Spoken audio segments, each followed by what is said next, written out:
हाय. आजचा टॉपिक आहे decision making एक मेंटल वॉर. तुम्ही सुद्धा सतत कन्फ्यूज असता का? तुम्हाला सुद्धा साधे सोपे डिसिजन घेताना तासनतास लागतायत का? बऱ्याच जणांना असं वाटतं की माझ्यासमोर खूप ऑप्शन्स आहेत म्हणून मी कन्फ्यूज झालोय किंवा माझ्यासमोर खूप कमी ऑप्शन्स आहेत म्हणून मी कन्फ्यूज झाले.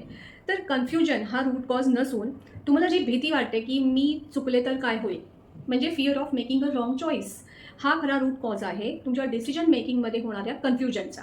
तुम्ही जेव्हा परफेक्शनच्या मागे पडता तेव्हा तुमची डिसिजन मेकिंग पॉवर कमी होते.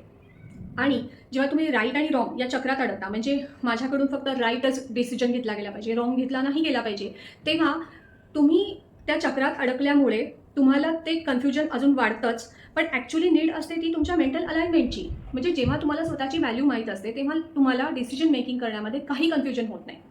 सो कन्फ्यूज होऊन तुमचं लाईफ थांबवण्यापेक्षा निर्णय घेण्याची कला शिकणं गरजेचं आहे. मी counsellor Amruta Vishwanath Amy healing स्टुडिओमध्ये तुम्हाला डिसिजन मेकिंगचे फ्रेमवर्क देते. सो तुम्हालाही जर कन्फ्युजन घालवायचं असेल तुमचं, तर आजच 1 to 1 सेशन बुक करा आणि परसेप्शन बदलून तुमचे डिसिजन मेकिंग इझी करा.